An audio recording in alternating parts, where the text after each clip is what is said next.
Chapter 35. It Must Rain First. Oh, why did I agree to do this in the first place? Sakura despaired, pacing up and down the beach after the 20 couples had finished their introduction. Now they were waiting for the instructions for the contest to begin. Oh, this will be so humiliating. I can't do anything in front of hundreds of people, broadcasted on TV, with Syaoran out of all people. You can quit if you want to, Miho suggested, linking her arm with Syaoran. She stated, I'll take Sakura's place anytime. Patting Miho's head, Syaoran replied kindly, Sorry, I'm really not into the silly contest stuff myself, but if I have to do this with someone, I prefer Sakura. Tomeo smothered a smile.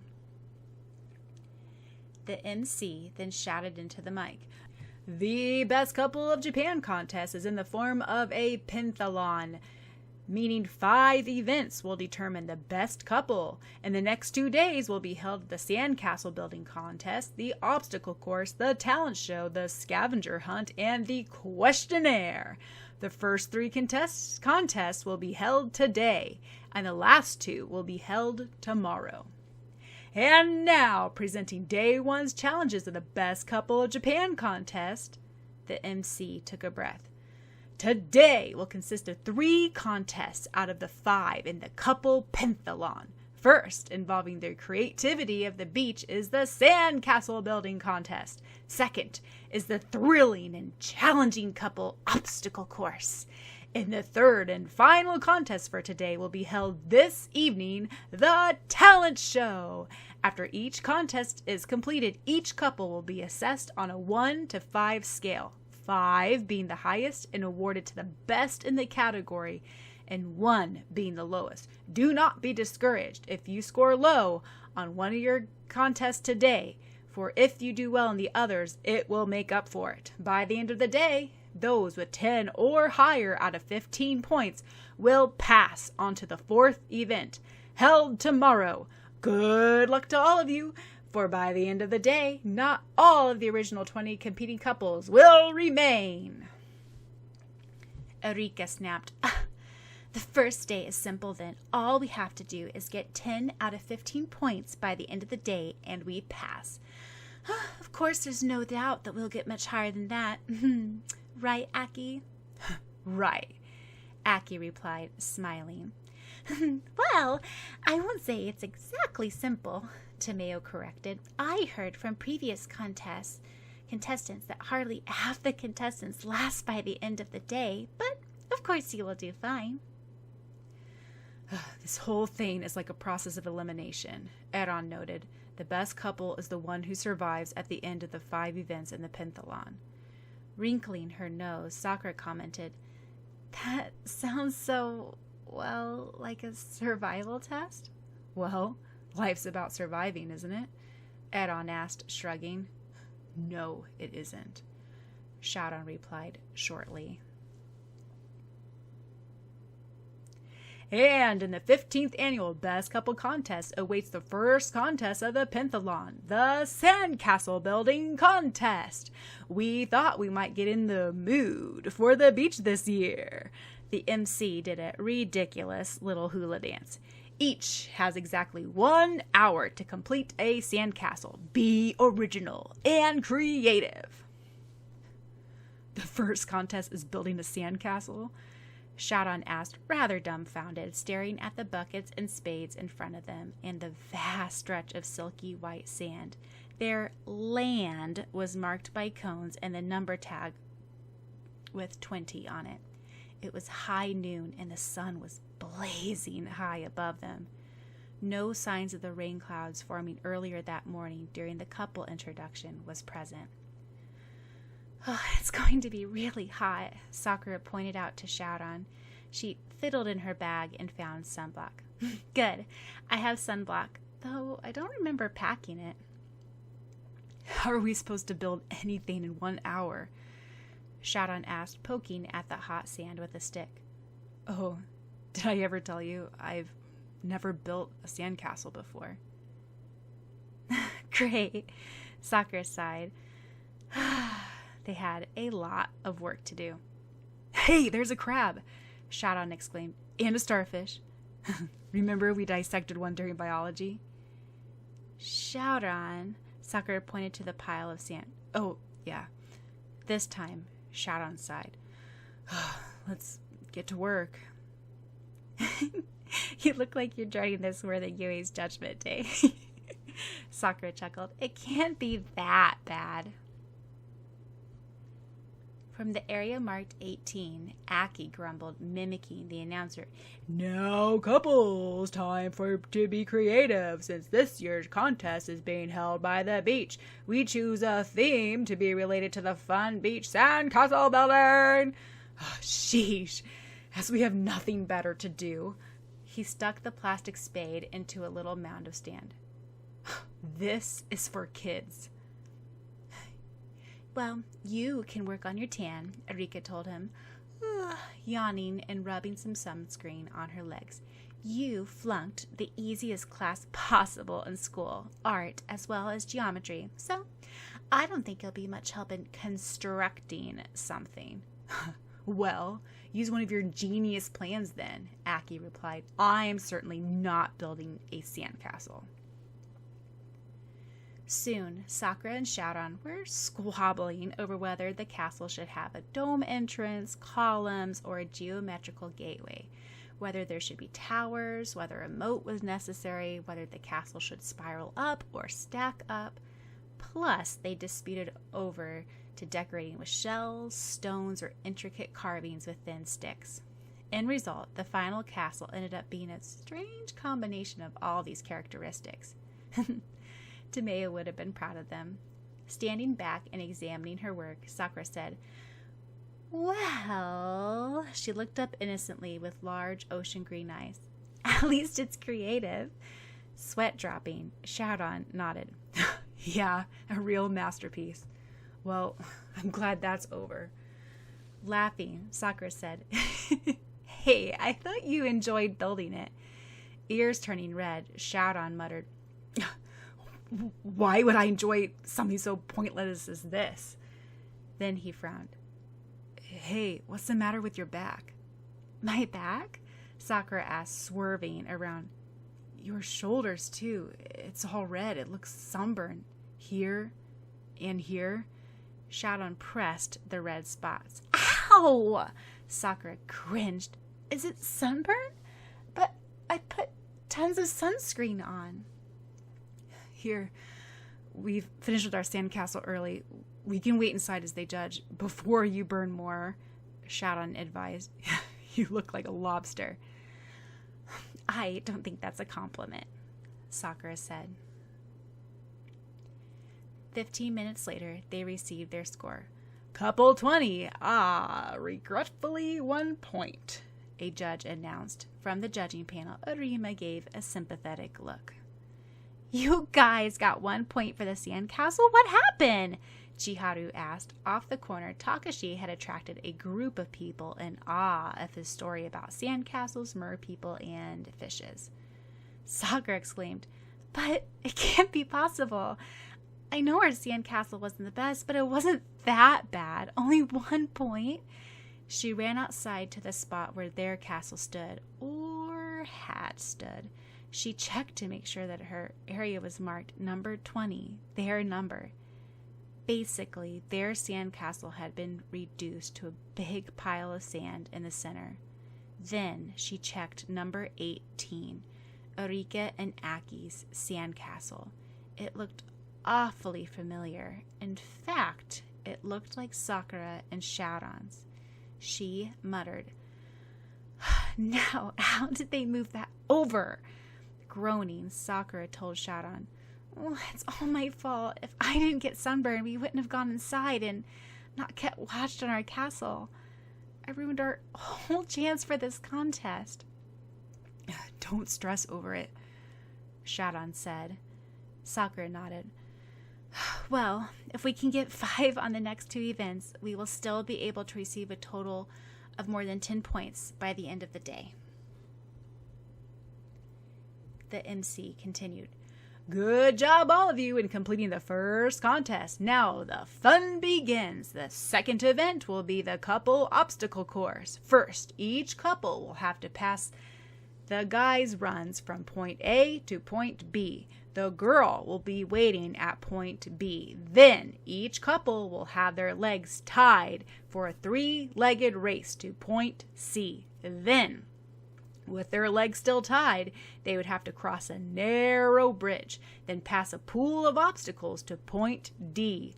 Finally, after untying the legs, the boys will carry the girl to the end line. This will certainly be a strenuous activity with challenges each couple's ability to coordinate and work together effectively. What? Sakura squawked in dismay. Shaking his head, Syaoran replied, I lost it somewhere on point B. All the guys then gathered at the starting line. The girls stood in a straight line, waiting at point B. When the whistle blew, Syaoran lost no time in sprinting off to where Sakura waited. He clearly outran everyone by several feet, even Aki, who was the basketball captain. Without even panting, he reached Sakura. Well, Sakura had to note that Syaoran had always been one of the best runners of their grade. Quickly, they tied their legs together and lost no time in counting the rhythm and running a 3-legged to the next point. Many couples tripped over in their 3-legged relay since they couldn't get the rhythm right. Aki and Erika stumbled in the beginning, unused to working with each other, but soon caught the rhythm and followed closely behind Syaoran and Sakura.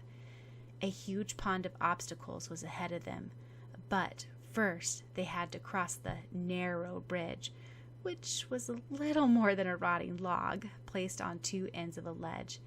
If they happened to fall off the log bridge, they would fall into a muddy puddle 4 feet below and would have to try to cross the bridge again. Cautiously, Sakura stepped on the bridge with her outer leg. It trembled under her weight. She stepped back again. I don't think it's going to hold my weight, let alone both of us, she commented. How are we going to cross it with our legs tied together? I'll go first, Syaoran replied, moving ahead of Sakura. We can move along sideways. Watch out! He hadn't gone 1 step when he slipped right off the bridge and fell into the muddy pile below, dragging Sakura, whose leg was bound to his, down with him. Ugh! Groaning, Syaoran picked himself out of the mud puddle and tried to stand up. Immediately, flipping over again with Sakura, landed on top of him. He had forgotten his leg was tightly tied to Sakura's. You know, this kind of reminds me of the time that we were handcuffed together. One person couldn't move without the other being in unison with each other, Sakura pointed out. Oh, don't remind me, Syaoran groaned. Oh, okay, here. At the count of 3, we're going to leap out of this pit, okay? 1, 2, 3. In unison, the two leaped out of the mud pit. Wow, like in the movies, the MC commented to see Syaoran and Sakura's concurrent agile leap as he watched off a large screen viewed by the audience, zooming to the various couples. Other couples had caught up by now, and quite a few also fell into the pit. Laughing at them, Erika whispered to Aki, Oh yeah, watch out not to step on the oil-covered parts. Erika warned Aki. Wah! Aki barely kept balance on the narrow log, almost dragging Erika down with him. Ugh! Be careful! Erika snapped as they carefully crossed the bridge, watching out for the oil-covered parts. Aki grumbled. What is this? No, let me guess. Another one of your little schemes? You're learning. Erika laughed as they stumbled safely onto the other side, awaiting the pool. They were at the head of the relay now. We're behind, Sakura said, staring at the narrow bridge once more. This time, Syaoran was taking no chances. When I say jump, jump, okay? Deftly, he crossed by doing a forehand flip on the narrow bridge and neatly landing on the other side. As Syaoran turned a hand flip, remembering that Sakura's leg was still tied to his, Sakura was caught up in the momentum and simultaneously flipped around mid-air, nimbly landing on the other side next to Syaoran without touching the bridge at all. Nobody really got what had happened, not even Sakura, who had jumped as Syaoran told her to, and had the odd sensation of being spun around in the air and safely landing on the other side without much effort. Do you have to do everything so fancy? Sakura grumbled, still staring at the slender log bridge and Syaoran at the other side of it. Didn't I tell you when I hate it when you do unexpected stunts? I don't remember. But listen, someone coated several spots on that bridge with oil. That's why so many people, including us, slipped off. So if you go the normal way, which is walking, it's very likely you'll slip off. Syaoran called out from the other side. Oh, thanks for so subtly pointing out that I'm clumsy, Sakura said. Hey, but I've improved lately, didn't I? She looked up hopefully. I never drop my baton anymore. I never said you were clumsy, Syaoran corrected her. Wow, amazing! A completely new way. After their first mistake, couple 20 has marked the newest way to cross the bridge. It looks so similar to a stunt I've seen in Hong Kong action movies, the announcer proclaimed as the audience watched from a huge TV screen reflecting what was happening in the obstacle course. The whole contest was also being broadcasted on TV with hidden cameras everywhere, much to Tomeo's delight. Now facing the large pond, Sakura and Syaoran dived in together. Behind them, other couples were catching up, while still others were way ahead. Awaiting them were a set of obstacles inside a huge, specialized pool. First, they had to weave in and out of huge, moving boulders. Many couples simply could not swim together without crashing into each other. Some guys ended up kicking their girlfriends as they swam with their inner legs tied together, or vice versa. Most couples ended up being crushed beneath the boulders, which were made out of sponge, luckily. Oh, phew. I'm glad I made it across these awful boulders, Syaoran muttered. Right? Hey. He swerved around the water and tugged his leg. He couldn't move. Sakura? Whee! I'm stuck behind the boulders! Sakura shouted, spluttering water. 2 boulders had trapped her in between them and wouldn't move apart. Hey, move it! Someone called from behind her. You're blocking the way! From the other side of the pool, Rika snickered, her golden eyes mischievous, as she asked Aki. Funny. I didn't do that. Wait, did you do that? Yep, I'm learning from you, Aki replied smugly. I got one of the technician men to show me how to operate those boulders. After all, I am the great actress Agaki Arima's little brother. Finally, with venom, Sakura punched the boulder with her fist. It didn't hurt since it was made out of sponge. Giving a creaky noise of the machinery, the boulder moved apart. In fact, a large part of it split open. You broke it, Syaoran murmured in awe, but they lost no time in continuing through the pool. Then they had to dive underwater into a small cave at the bottom of the pool and pass through 3 hoops and pick up a baton with their corresponding number on it. In Sakura and Syaoran's case, it was number 20. Passing through the hoops, Sakura and Syaoran raked the bottom for the baton with the number 20 painted on it. 10, 11, 12, 15, 16, yet 20 was not to be found. With her lungs felt like bursting, Sakura swam to the top of the pool, heaving deep breaths of air. Syaoran followed. He didn't have much of a choice anyway, since if Sakura went up, he went up. If she went down, he went down. Where is our baton? Sakura asked. It's not with the rest of the batons, with the other couple's numbers, Syaoran replied. Let's try again, Sakura said, ducking into the water again without giving Syaoran any warning. This time, she waded to a different section of the pool.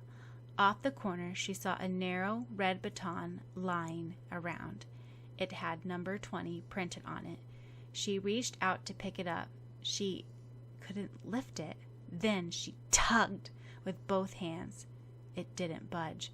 Bracing her legs on the floor of the pool, she grabbed onto the baton and tugged. Her lungs felt like bursting from holding her breath for so long. She sped up to the top of the water again, panting. Did you find the baton? Syaoran asked, also emerging at the top of the pool. You were certainly dragging me around enough. Yeah, but it's stuck, Sakura gasped. Eh? They both dived underwater for the third time, and together they tried in vain to pull the baton. Frowning, Syaoran began a spell to blast the area around the baton and free it. Oof! Sakura uttered inside the water, grabbing his arm. Syaoran looked questionably, then understood. There were hidden cameras everywhere, so he couldn't use magic. He sighed sheepishly. It wasn't like him to get carried away. Then, with a fierce frown on his face, he raised his arms and slammed it down onto the area around the baton. The tiles at the bottom of the pool cracked. Sakura finished it off, slamming her fist down into the cracking tile floor, and the baton came completely loose, though there were chunks of tile and cement still stuck to it. Popping up above the water again, Sakura exclaimed, "Oh my gosh, Syaoran, is your hand okay? It must hurt." Syaoran showed his red knuckles. It's all right. I smashed stone walls and unbreakable glass before. But doesn't your hand hurt? You should have let me finish it. You're not used to hitting things with hard impact. Holding out her red, swelling hand, Sakura said proudly, "I'm fine, see? I've been practicing." Gawking, Syaoran muttered, "You call that fine?" "Well, what's important is we have our baton now," Sakura clapped. From the audience, all of their mouths dropped open. The MC began to choke. They broke the floor of the pool with their bare fist. After what seemed like forever in the icy pool, Sakura and Syaoran finally reached the end. They were both panting heavily, Sakura gripping the number 20 baton tightly. They had wasted so much time because their batons seemed to be glued to the bottom for some reason. 5 couples had already given up the contest. I'm pooped, Sakura panted, the water dripping from her body as she collapsed onto the ground, finally untying their legs. You're pooped? Syaoran asked. Well, now I have to carry you all the way to the inline. I can hardly carry myself, but we have to win, so... Deftly, he swept Sakura up. Only a few couples had reached that point so far, despite the fact that they themselves had run into so many problems, and he began to run for his life, carrying a dripping Sakura. When he crossed the inline, Syaoran dropped Sakura and rolled over on his back, breathless. The couples clearly believed that this contest was a form of self-suicide. Ouch, you can land me more gently, Sakura said dryly, trying to sit up. At least he dropped her on a soft patch of grass. The MC came over to them and congratulated. Well done, among the first few couples to complete this difficult relay. Now tell us something. How would you explain this great coordination and efficiency together? Grinning slightly, Syaoran looked at Sakura, then shrugged. I guess we've been through a lot together. We've done many things with joint effort. For the first time, Sakura was amazed at how well Syaoran was handling things. Well, compared to usual. I always thought he was the type who hated things like this and would be embarrassed, yet today he's so much more composed and calm than me, never losing his head for a second. It's like I'm seeing another face of Syaoran's. Well, he's always like that when he faces the enemies, cool, never losing his head for a moment. Arika and Aki had come in first. Chiharu and Takashi had come not long after. As everyone was given a short break, Arika fumed. Ugh, Syaoran and Sakura actually earned 4 points. How awful. After all the traps I set for them. Well, we still have more points after 2 events, Aki reassured. We have 5 plus 5 equals 10. They have 1 plus 4, only 5. They'll never pass the first day. In the background, Sakura was energetically holding up her fish, shouting, "We can do it!" much to Syaoran's embarrassment. The third and final contest for day 1 was the talent show. Each couple had to collaborate to display their talent to the audience. They had until after dinner to prepare. Unlike the other contests of the day, there would be only one couple awarded 5 points for this. Only the best one would receive full marks. This is it, Sakura said. If we don't get 5 in this, we'll be eliminated from the contest. She paced back and forth, panicking.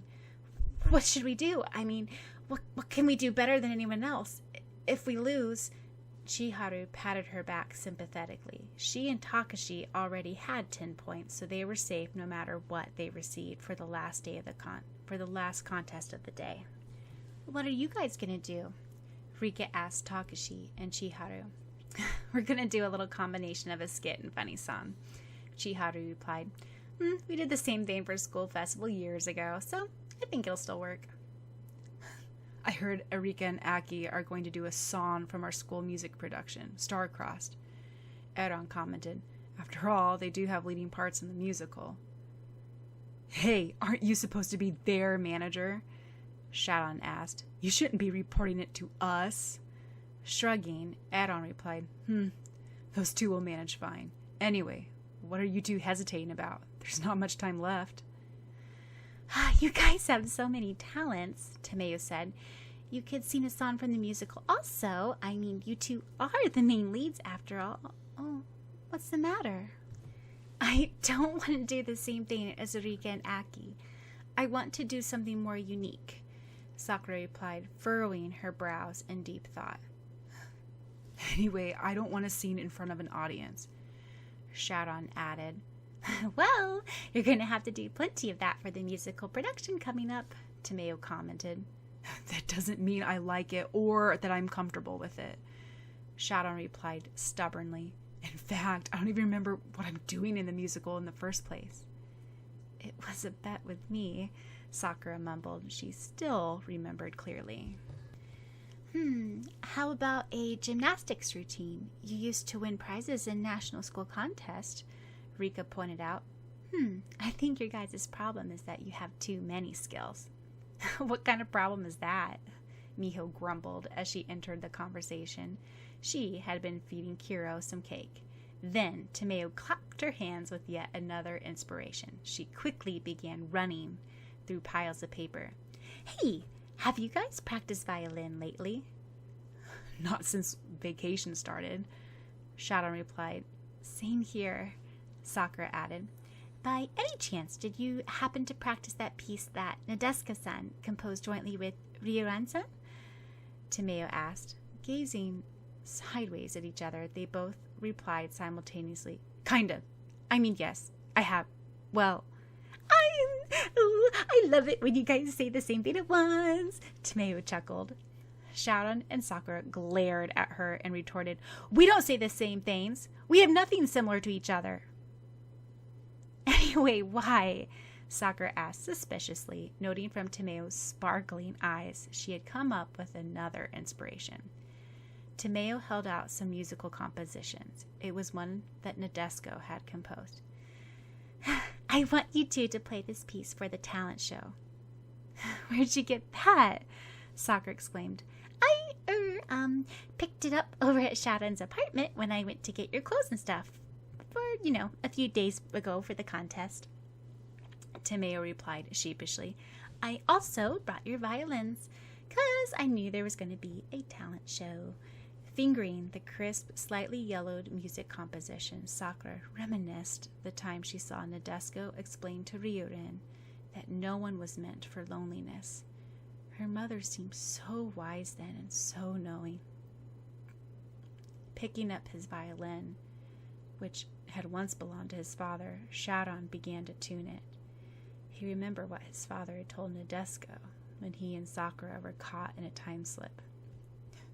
"Do you know why I like this tune? Because it cries out loneliness, the beauty of solitude. It fits me well. I accomplish things well on my own. I don't need anyone else interfering with me." "Wait, I never tried playing this piece with Syaoran, though," Sakura interrupted. "Besides, it's easy for Syaoran because he already memorized the first part, but I didn't memorize the harmony that my mother composed."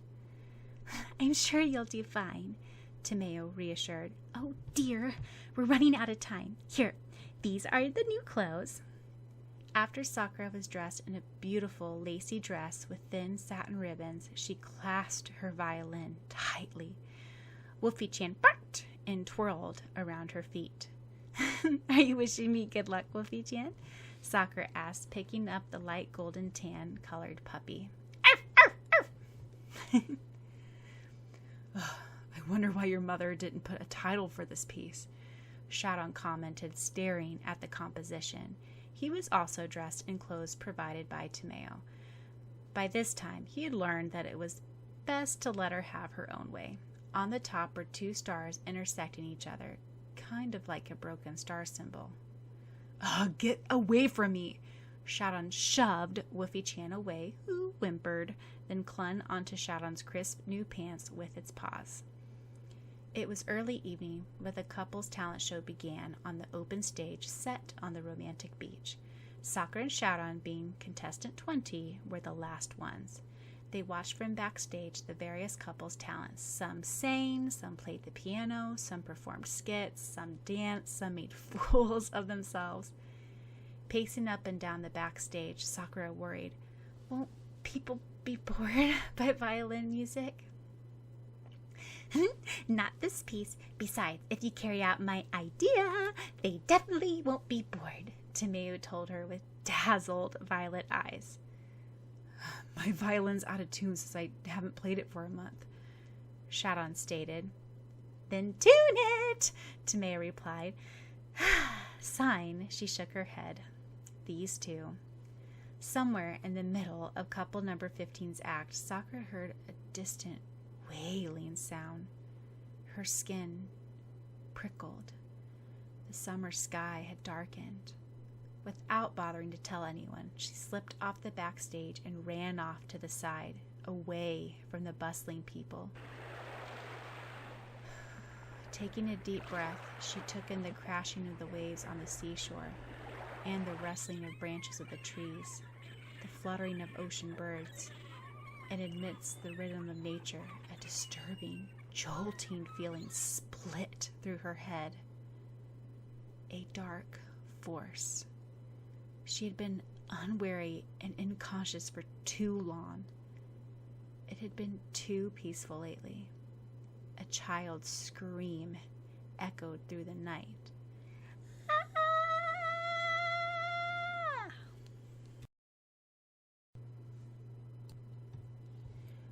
Quickly, Sakura ran down to the abandoned and less visited area of the beach. "Key that hides the power of stars, show your true self to me. I, Sakura, command you, release."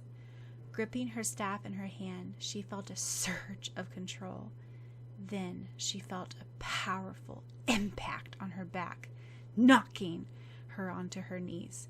Trembling, she spun around. From the shadows, she could only see a pair of glowing red eyes. There was a sound of a child sobbing, cowering in the corner. A local boy from Kusuko town trembled on the ground, holding a teddy bear with its arm ripped off. He was whispering, "Wolf, the legendary werewolf." The pair of glowing eyes never left Sakura for a moment.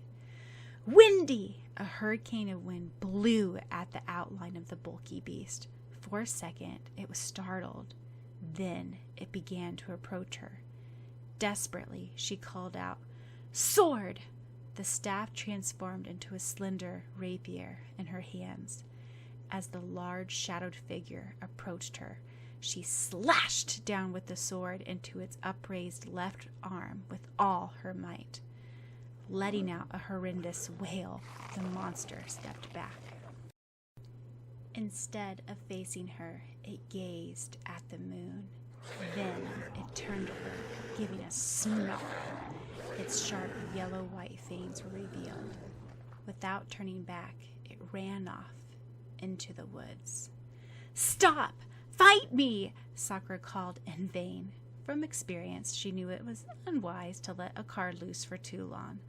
The longer it roamed around, the stronger and uncontrollable it was. "Little boy, it's all right," Sakura murmured, stroking the child's head.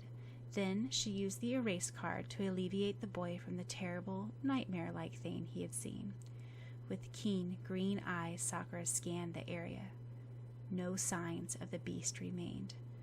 Not until then did she realize that her teeth were chattering and her hands hurt from gripping her staff so tight. "Where were you?" Syaoran hissed as Sakura slipped back, straightening the ribbons in her hair, which were pulled up into 2 elegant buns on each side of her head. "Our turn's coming up." "Sorry," she replied. She didn't bother telling him about what had happened. Arika Inaki, number 18, had sung one of the songs from Star-Crossed superbly. They certainly had plenty of confidence and no such things as stage fright. Chiharu and Takashi's number 19 little skit and song was hilarious and hit of the night. In the background, the music to "Can You Feel the Love Tonight" from The Lion King drifted on, setting a romantic mood unmatching with the droll expressions on Takashi and Chiharu's faces. Takashi began in an exaggerated, grave tone. "I can see what's happening." "What?" Chiharu asked. "And we don't have a clue." "Who?" She pointed to herself questioningly. "We'll fall in love or just hate each other, and that's the bottom line." "Oh, sorry, I already hate you," Chiharu told him, hands on hips. Takashi sang dramatically, raising his arms up at the moon. "The sweet caress of twilight, there's magic everywhere." "Oh, shut up and get on with it," Chiharu interrupted. He sang on. "And with all this unfriendly atmosphere, disasters in the air." He bent down on his knees, raising his arms gallantly at Chiharu. "Can you feel the love tonight? The hurt as she breaks my heart.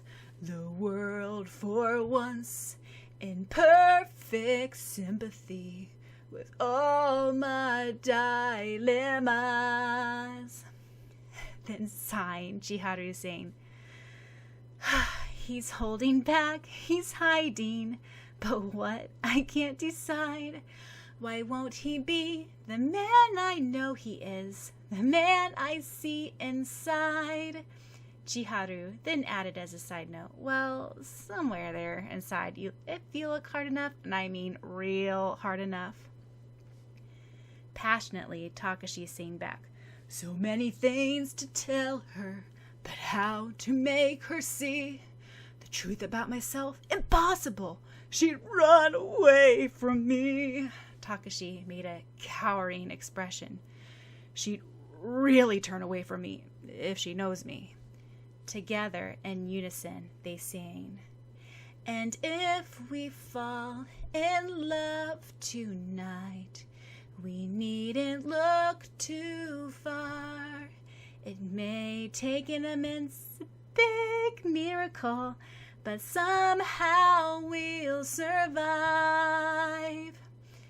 They gave a fancy bow together. People were practically rolling off their seats before the song ended. "Wow, they're great. We can't match that," Sakura murmured as Chiharu and Takashi bowed and filed off the stage. Last but not least, couple number 20, the MC announced. Even though Sakura's heart was thumping, she felt relatively composed as she walked onto the small stage. When the audience became silent, she began a short dance number. It was a mixture of ballet and gymnastics as Sakura spread her arms and made a series of leaps across the stage. She then bent over gracefully, pirouetted, letting her full skirt twirl or swirl around her, and snapped out her elegant fan, fluttering it above her head. The choreography was actually part of a gymnastics number that Sakura had performed last year and won first prize in the National Junior High School Gymnastics Meet. Then she bent over into a split, touched her toe lightly, and smoothly rose up. It had been Tomeo's idea to incorporate it into their number. Everyone was mesmerized by the image of a graceful, lonely lark. Aki whistled, which resulted in Erika smacking his head. With a flick of her wrist, Sakura spread out the elegant lace fan in front of her face, giving Syaoran the signal. For a second, Syaoran gaped. He had never seen Sakura dance on stage before. The musical practices didn't count. Then he came to his mind and began the violin piece that his father and Sakura's mother had composed so long ago.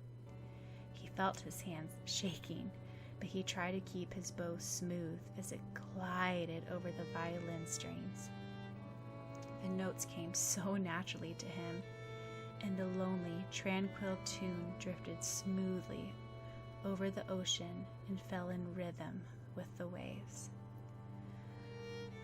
My heart feels like it's breaking, Miho sniffled from the audience. Oh, I love my Syaoran. After the violin introduction from Syaoran, Sakura picked up her violin, counting the measures. As Syaoran struck a piercing high note which rang into the evening ear, Sakura began the harmony. Her fingers shook slightly, and she was still perspiring from the dance number. It had been Tomeo's sudden inspiration. Sakura had quit gymnastics that year because she'd been too busy, but she still remembered all of her old routines, and Tomeo still had the notion of mesmerizing the audience with an image. Soon, the richness of the two tunes began to interweave with each other, creating the beautiful, serene tune. Even the slowest person began to feel the change in the atmosphere, the solid tune blossoming into an elaborate yet simple sense of belonging. It was as if everyone could understand what Ryurin once failed to understand when Nadesco tried to explain that one didn't have to live in loneliness.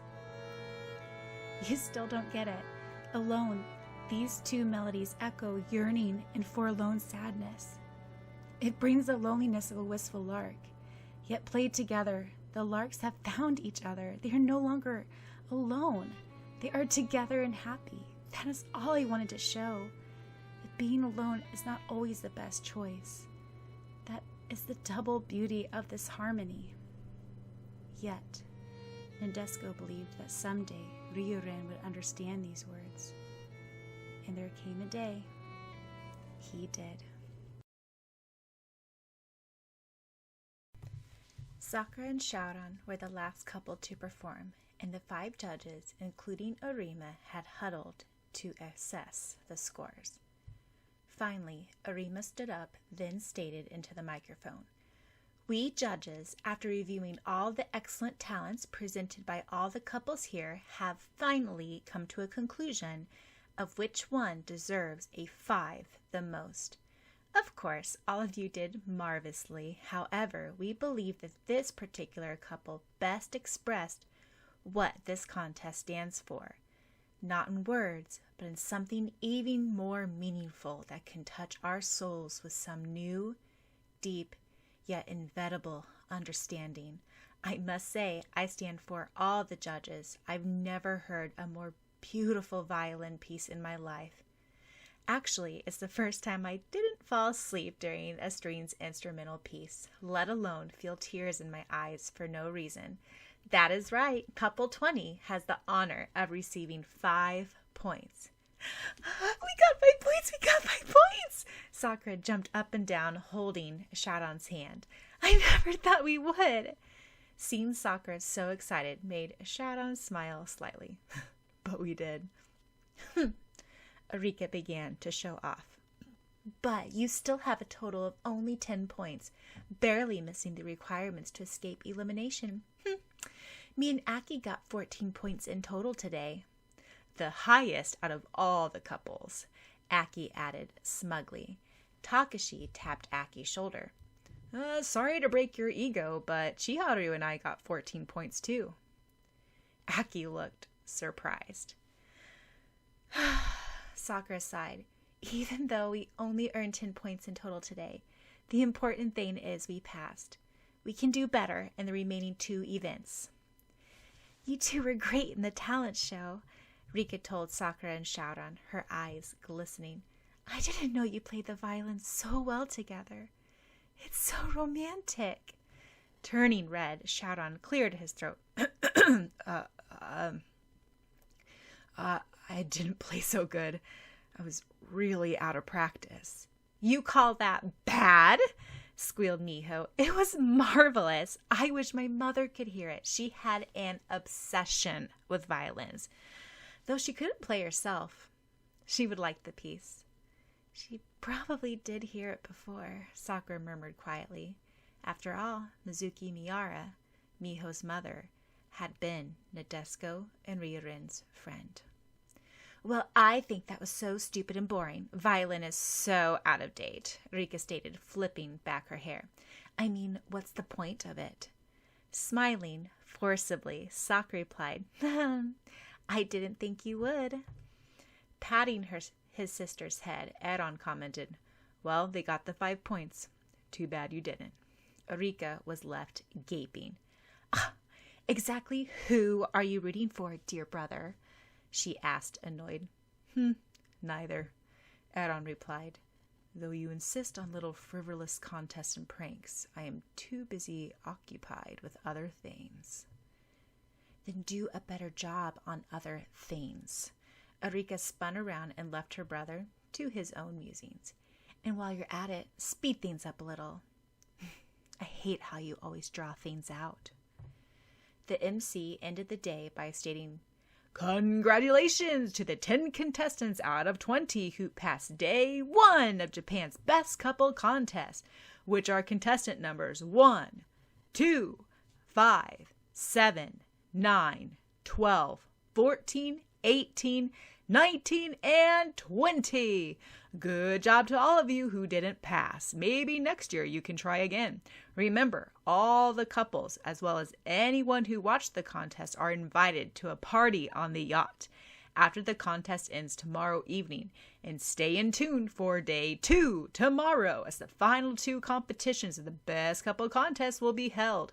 The 4th competition of the couple pentathlon, the scavenger hunt, will be held tomorrow on the island, which is about a 15-minute boat ride from here. Oh dear, Wolfie-chan, what happened? Sakura picked up her puppy back at the huge Agaki Tamemura summer estate after day 1 of the contest concluded. Oh, are you hurt? The puppy whimpered. Sakura examined its left forearm. There was a narrow cut across it, as if a sword had slashed it. She gasped, then bit her lips. Wolfie-chan stared up at her with large amber eyes and barked. Ruff, ruff. Smiling, Sakura stroked its fur and said, Here, I'll bandage up your leg with my handkerchief. There, it doesn't hurt any more, right? What doesn't hurt? Miho asked, popping up from behind. Ow! Sakura shouted as Miho poked her back mischievously. What happened to you? Miho peered at the burning red on Sakura's shoulders. The sunburn from earlier that day began to smart badly, and Sakura's back and shoulders were tomato red. I don't know. I usually don't get sunburned, Sakura replied evenly. Wrinkling her nose, Miho said, But you do know. If I were you, I'll go straight up to her and slap her face. She left it at that, a certain golden-eyed vixen in her mind. Sakura sighed and replied gravely, I don't want to dislike her. It's not like I can accuse her of ruining everything I tried to do outright. I can't. I don't have proof. Besides, I don't want to make a big deal out of it, though I want to prove I'm not someone who can be pushed around so easily, but I will do so in my own way, eventually. You really have a strange philosophy, Miho said. She clearly disliked Eureka's sly ways. Oh dear, does your sunburn hurt a lot? Tomeo asked, walking in the parlor with her video camera. Do you think you can handle tomorrow's competition? It's probably going to be even more strenuous than today. Smiling, Sakura replied, Really, I'll be fine by tomorrow morning. Don't worry. From experience, sunburns last a week, and it's very painful, Asuma Arima commented, kicking off her high-heeled sandals and plopping onto the couch. How's your modeling contract going? Alongside the best couple contest judging, Arima-san? Sakura asked. Asuma and I are finished with the Armani line modeling. Once more, I think I definitely prefer acting. I just can't seem to bear standing still and smiling prettily under lights for hours. Anyway, back to sunburns. I used to get awfully sunburnt because I always went horseback riding in the summertime. But then it was because I didn't bother with sunblock. Now I have a permanent tan which won't fade away. Arima twisted her thick, sun-bleached hair back into a knot at the top of her head. My advice is get plenty of rest for tomorrow's competition. The scavenger hunt decides 4 of the 5 finalists. Each year, they change the location of the contest for variety. But the second day is always the couple scavenger hunt and the hardest, even out of the 5 in the couple pentathlon. Last year, the contest was held in Tokyo, so the couples had to find the hidden gem in the city. When I entered the contest, around 5 years ago, it was held in the mountains. Oh, it was awful. Asuma and I waded through marshes, climbed trees, tumbled down rocks. Don't remind me. Good thing we're both nature people. We were lucky then because most of the couples detested nature. It was pure luck that we won. No, you two really are wonderful together, Sakura said admiringly. You think so? Arima asked, smiling crookedly. I still wonder why, out of all the people out there, did Asuma choose me? He's so perfect, with a good personality, intelligence, good looks, great body. Because you two are meant to be, Sakura replied. That's sweet, Arima said. There's something hopelessly romantic about being destined to be together. I should stop signing contracts for romantic movies. It's completely ruining me. Well, Sakura, go and rest now. Tomorrow's going to be a long day. Oh, and aloe vera works best on burns, even though it's slimy and green. Sakura walked out onto the porch and sat down on the steps. Something hopelessly romantic about being destined to be together. She had always thought her mother and her father were perfect for each other. But then there was the mysteriously handsome and dashing Lee Ryuren, who Nadesico had loved with all of her heart at one time, before an unknown force separated them. So was her father, Kinomoto Fujata, the one her mother had been destined to be with? Or had he been only a second choice after Ryuren? Why are you out here all alone, Sakura?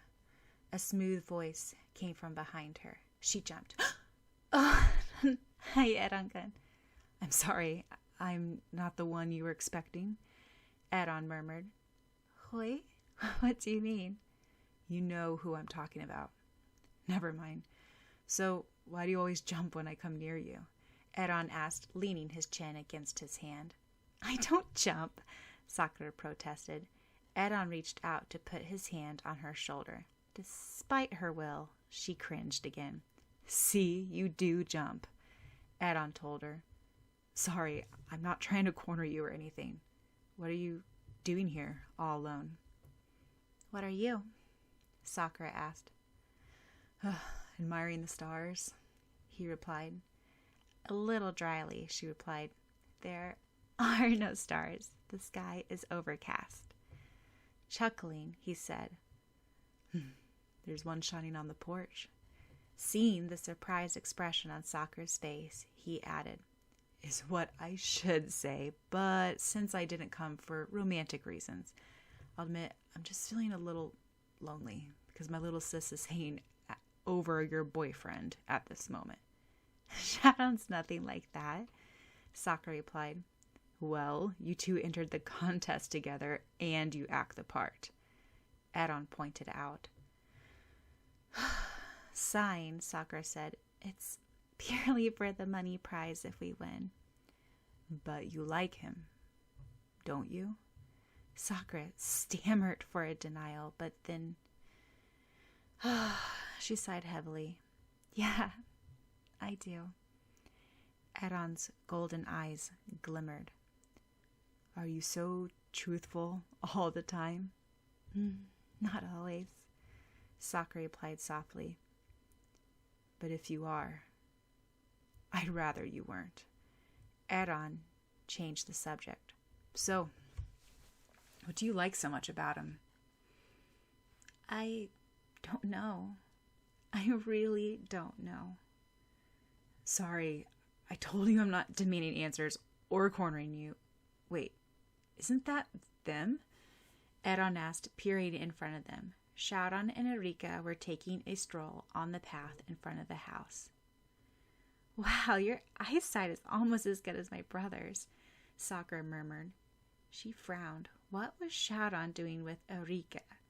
Then she realized they looked good together, a striking twosome.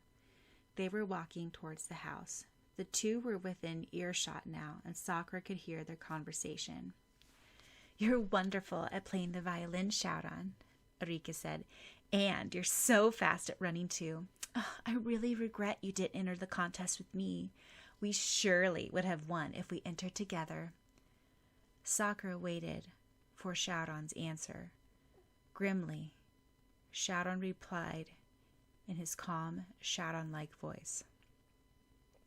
But I wouldn't consider winning by using cheap, underhanded tactics really winning, such as switching sandcastles, coating log bridges with oil, malfunctioning the boulder mechanics program, gluing batons to the bottom of the floor, and putting sun-tanning lotion into sunblock bottles. Syaoran tossed the sunblock bottle at Erika, who caught it in shock. So that explained the sunburn. Well, guess you're quicker at figuring plots out than dear Sakura, Erika finally said in a nasty tone. She does know. She's just being polite and not mention it, Syaoran replied. Oh?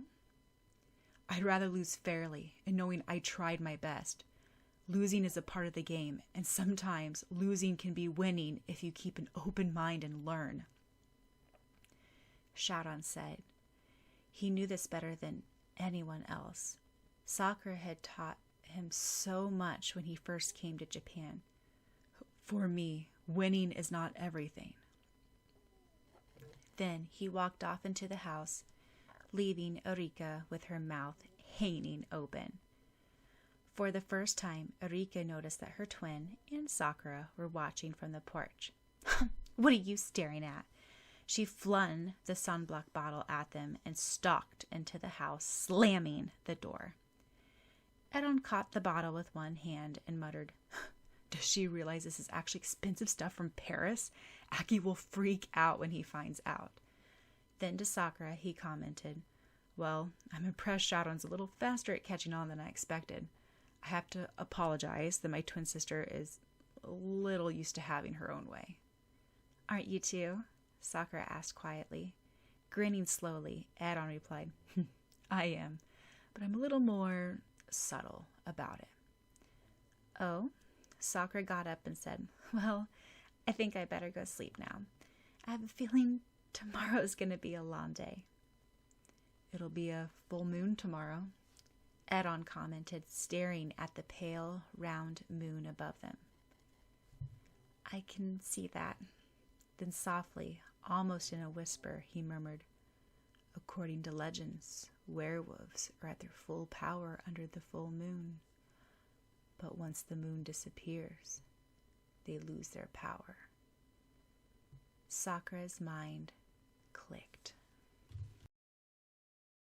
Kiro-chan, you can come out now, Sakura said as she carried Pudding into her private room in the summer estate. Everybody was still lounging, gossiping, and eating downstairs. Pudding! Squealed Kiro-chan. Wolfie-chan jumped out from under the bed and leaped onto her lap. Wolfie-chan wagged its tail agreeably, cuddling up to Sakura. You know that ugly dog really looks like that little wolf you embroidered for that brat's Christmas present, Kiro-chan observed. You know, the one you pondered over so hard whether to give him or not for Christmas. Wolfie-chan is not an ugly dog, Sakura protested. The puppy jumped up and knocked over Kiro-chan, hogging the pudding for itself. This made Sakura chuckle. Then she heard a knock on the door. When she opened it, there was no one there, but on the floor was a bottle of greenish gel. She picked it up. There was a little note in scrawly handwriting which said, Aloe vera soothes and treats sunburns. It's supposed to help. This made her smile. She called down the hallway. Thanks, Syaoran. Who says it's me? Was the muffled answer from Syaoran's room. Sakura laughed. Just an instinct. Then Syaoran opened his room door. His amber eyes were serious. One thing. You should tell me when you go off to fight a dark force. You noticed. Sakura's sweat dropped. She thought she slipped off discreetly before the talent show. So much for secrecy. Of course I noticed. Do you take me for a fool? You promise that you'll always tell me when you're going to put yourself in danger. I can help, you know, because dark forces are dangerous. Sometimes too dangerous for one person to handle. Sorry, Sakura murmured, blushing at Syaoran's sincerity. And thanks for the aloe gel.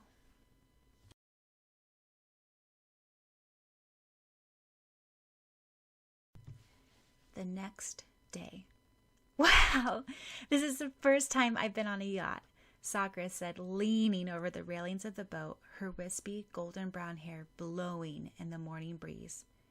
The 10 couples who passed day 1 of the Pentathlon milled around on the sailing yacht, prepared for day 2 of the best couple contest. The 4th event of the Pentathlon was the scavenger hunt. The scavenger hunt was to be held on a little island that was a 15-minute boat ride from the coast of Kosuko town. The goal of the scavenger hunt was to find a golden music box.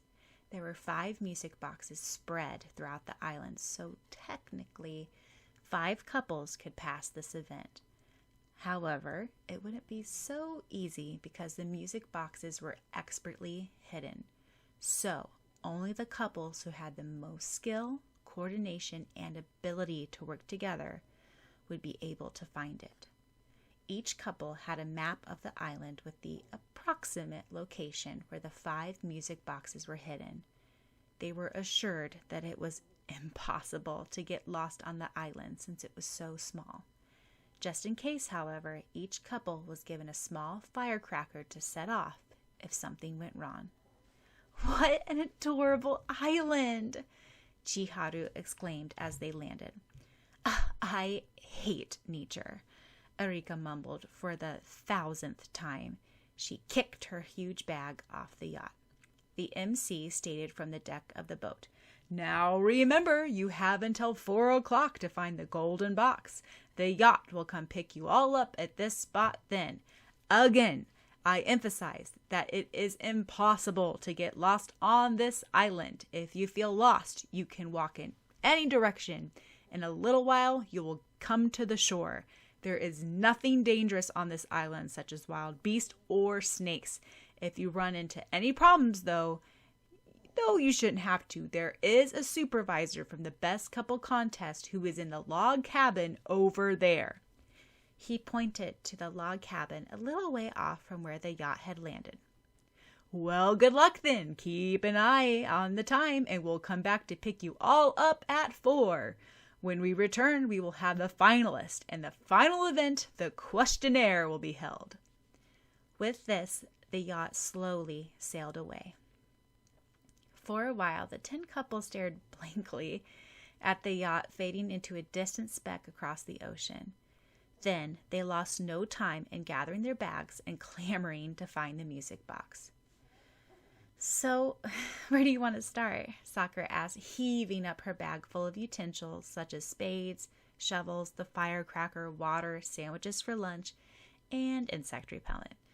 She had on a pretty rose-pink swimming suit with jean shorts, and her hair was clipped up with a pin in the shape of a butterfly. Ooh, how exciting! Tomeo exclaimed, holding up her video camera. Wolfie Chan jumped out of her arms and began to pull at Syaoran's shoelace. Syaoran kicked away the puppy, though quite gently. Tomeo had received special permission to come on the island by saying she had a special project where she had to videotape Sakura. But it helped that Tomeo's mother's company was one of the sponsors of the Best Couple Contest, so she was allowed to go along as long as she made no interference. Examining the map carefully, Sakura traced the roads and stated, why don't we go in the opposite end of the island, where there won't be much people?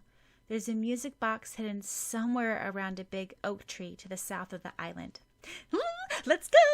Tomeo exclaimed. Now, what are you doing here again? Syaoran asked, staring blankly at the video camera aimed towards him.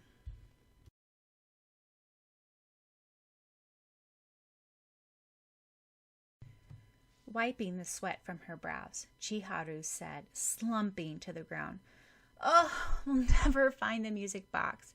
It's already 3. Ha! Maybe the music box ran away and they realized you were coming to hunt them down, Takashi commented. How can you joke at a time like this? Chiharu snapped. You never take anything seriously. You're just a lazy, unmotivated, lying jerk, and I'm tired of always having to look after you. You're going to get nowhere like that. Angrily, she yanked herself up. Forget this contest. Stupid of me to convince you to enter in the first place.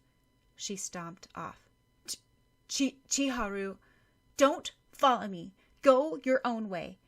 I'm sure you'll be much happier without stupid me tagging around and nagging and scolding you all the time.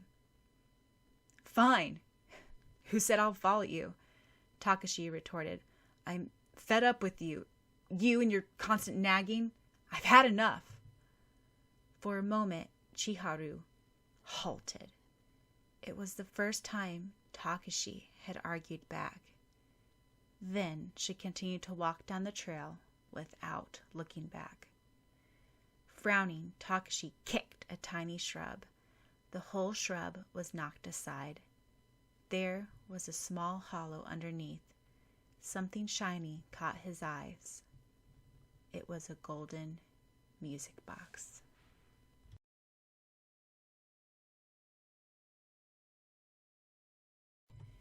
How could it be so hard to find a single music box?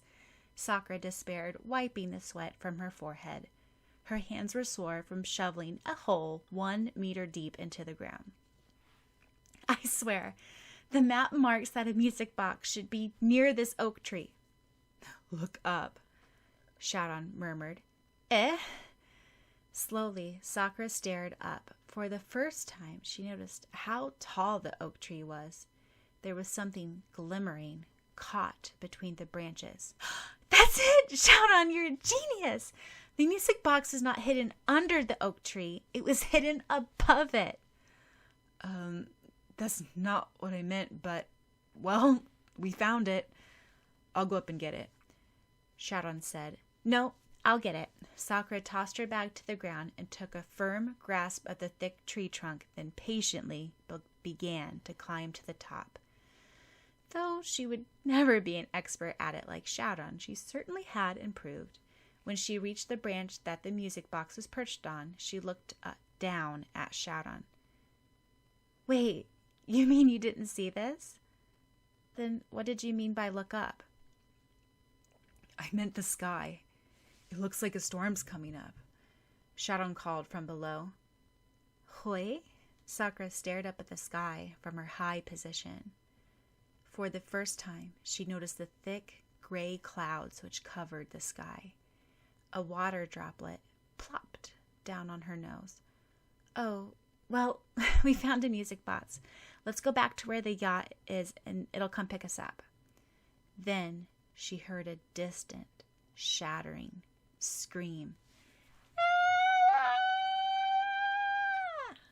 Quickly, she shimmied down the tree after tossing down the music box to Syaoran. I'll go check it out, Sakura exclaimed, running into the woods, leaving Tomeo still videotaping and Syaoran gaping. It was beginning to drizzle. Since when did she become like that? Syaoran asked. There are certain times when Sakura has to have things done according to her way, Tomeo replied calmly.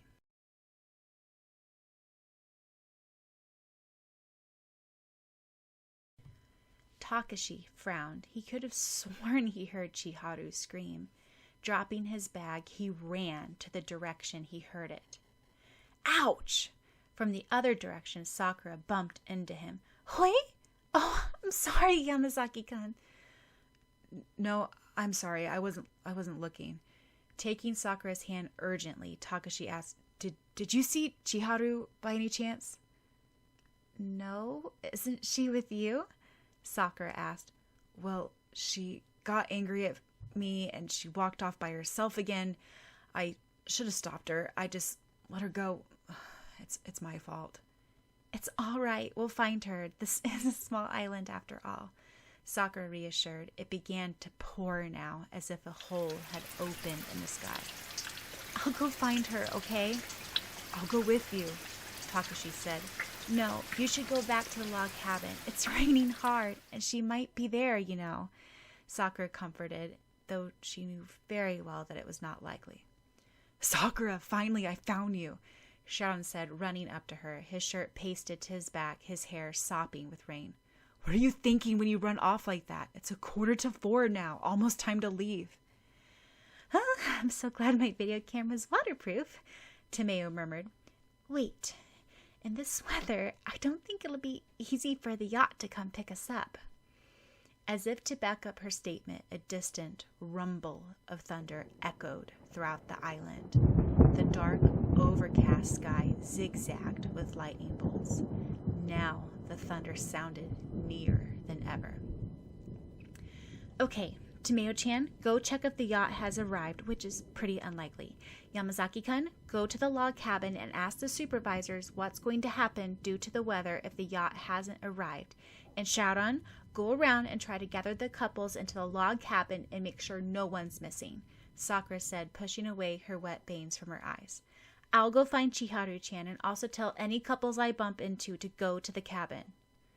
I'll go with you, Syaoran said. No, it's all right. There's no need for more than one person to have to go search. Your job is to gather everyone into the log cabin, Sakura said, reassuring yet commanding air that everyone felt inclined to listen to. Wait, take this, Tomeo said, handing her a rose-pink waterproof cloak with a hood. Then she whispered in her ear, There's hidden cameras installed everywhere on this island. It's not a good idea to use any magic and stuff. Taking the cloak gratefully and putting it on, Sakura smiled and thanked her. Then she ran off. The rain was so thick, Sakura could hardly see 1 inch in front of her. The muddy ground made her slip more than once. It was impossible to feel for the dark force because the feeling of uneasiness cloaked the whole island since it was so small. Several times she bumped into various couples.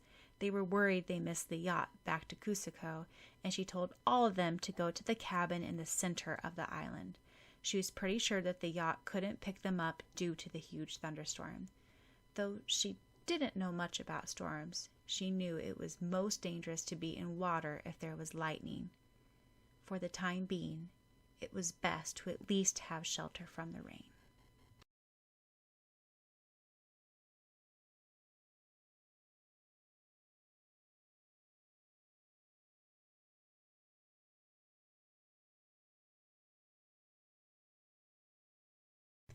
After circling the island for 30 minutes, she saw a blurry figure run towards her.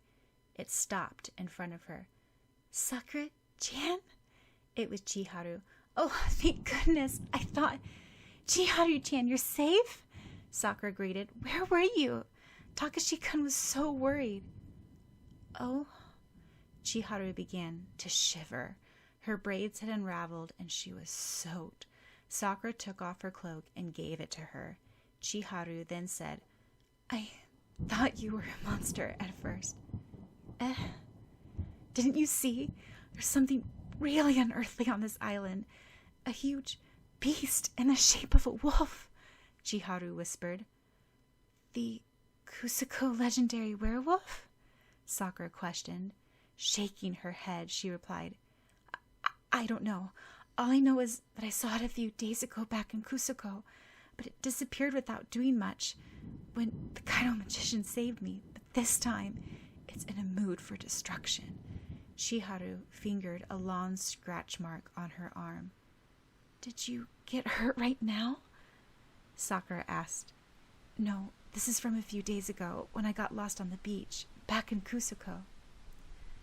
"Well, come, let's get back to the cabin and get shelter while it rains.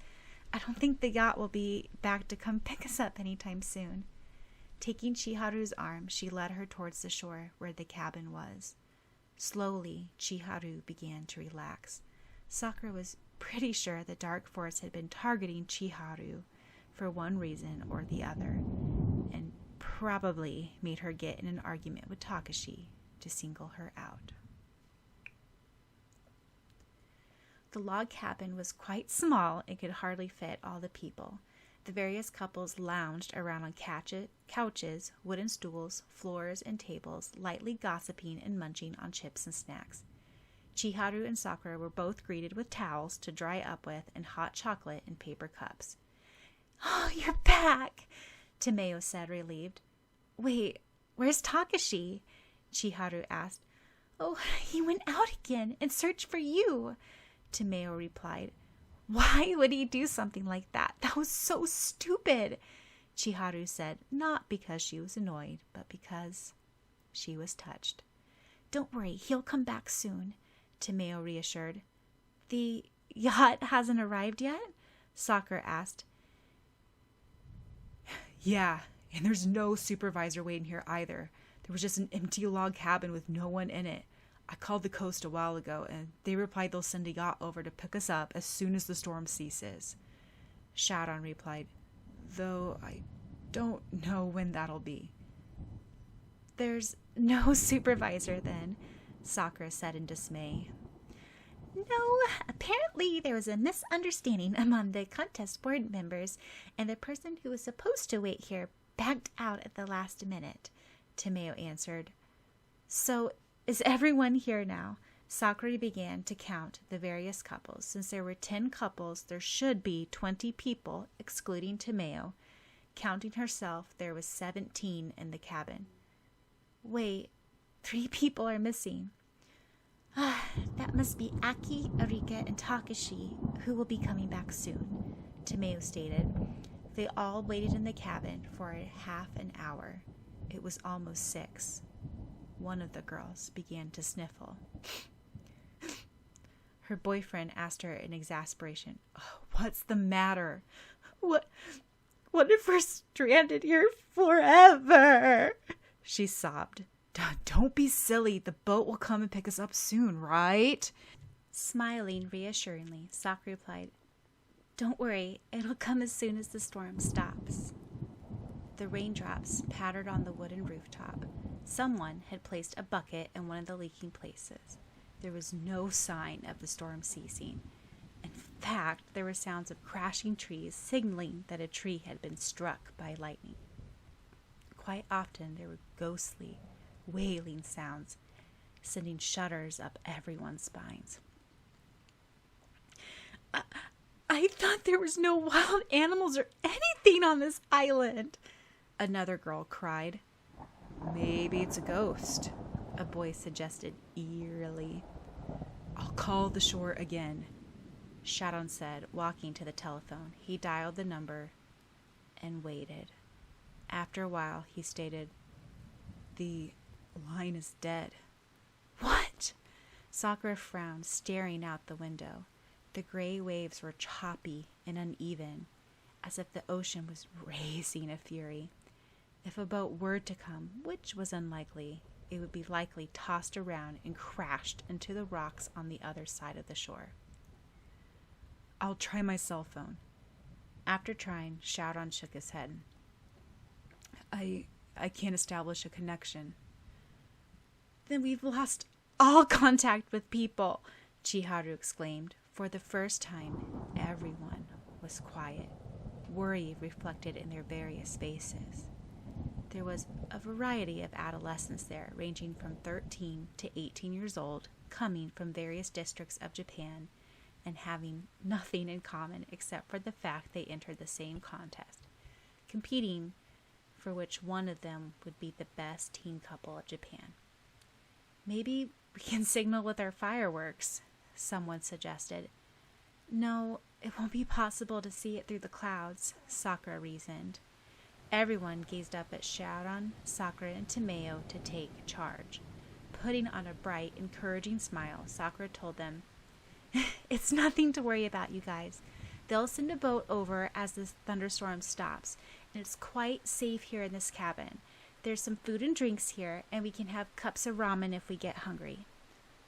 At that moment, the lights began to flicker on and off. The tenseness was thick in the room, but the lights stayed on to their relief. Sakura continued in a calm voice. "Hey, isn't this kind of like a camping trip? I remember back in elementary, we had a trip by the beachside and had a courage test. The courage test was held in a cave, and there was a scary story about years before the students went inside the cave, but no one came out. I was terrified of ghosts and such, but later on, I guessed why no one went and came out. It turned out there was another exit in the cave."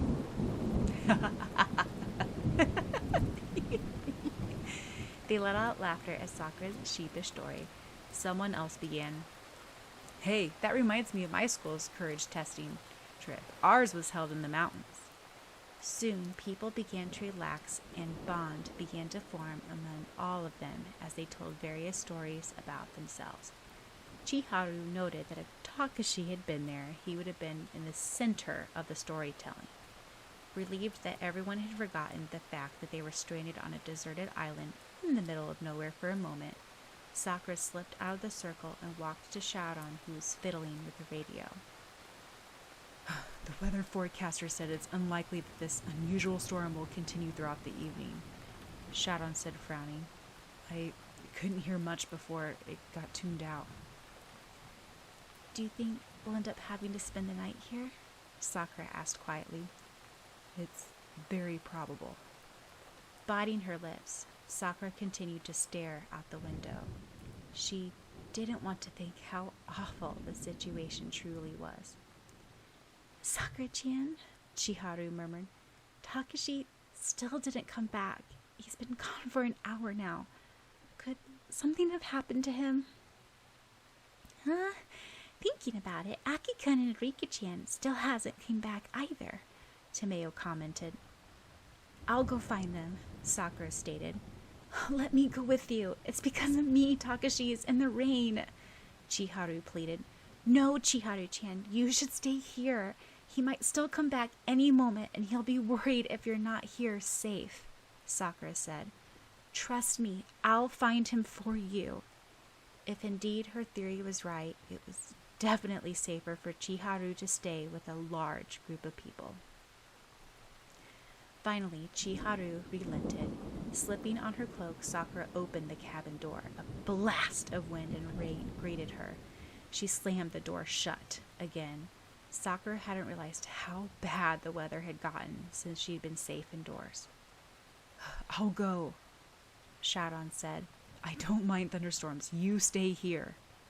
At that moment, the lights, which had been flickering on and off for the past hour, completely turned off. Several girls screamed. Wait, calm down. It's just a power failure. Syaoran shouted over the clamor. Here, it's fine. There are candles here. We still have light. He fumbled in the dark for candles inside the cabinet, thanking his powers, which gave him extra sharp night vision. Finding several stumps of white candles, he quickly lighted them within Ofueda. No one could see him use one anyway. Carefully, Sakura posted the candles in several places all over the small cabin. Now they could see each other with the merry little flickering of the candlelight. See, it's cozy, isn't it? She pointed out. I mean, how long has it been since we used candles? I'm sure all the lights will come back in a little while. Till then, we can just pretend it's like the olden days, before electricity. People were soon absorbed in creating shadows on the wall with their fingers. While everyone was occupied, Sakura quietly slipped out the door, bracing for the ferocious storm.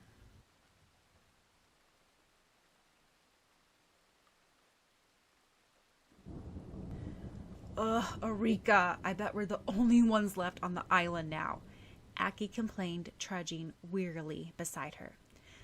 How many times do I have to tell you? Boats can't go on water when there's a thunderstorm. Everyone would probably be waiting in the log cabin or something. And we're not going back until we find that music box. Do you want to win this contest or not? Arika snapped. As you want, Aki mumbled. At least you have an umbrella. It was stupid of me to laugh when you packed one. I didn't know it would rain.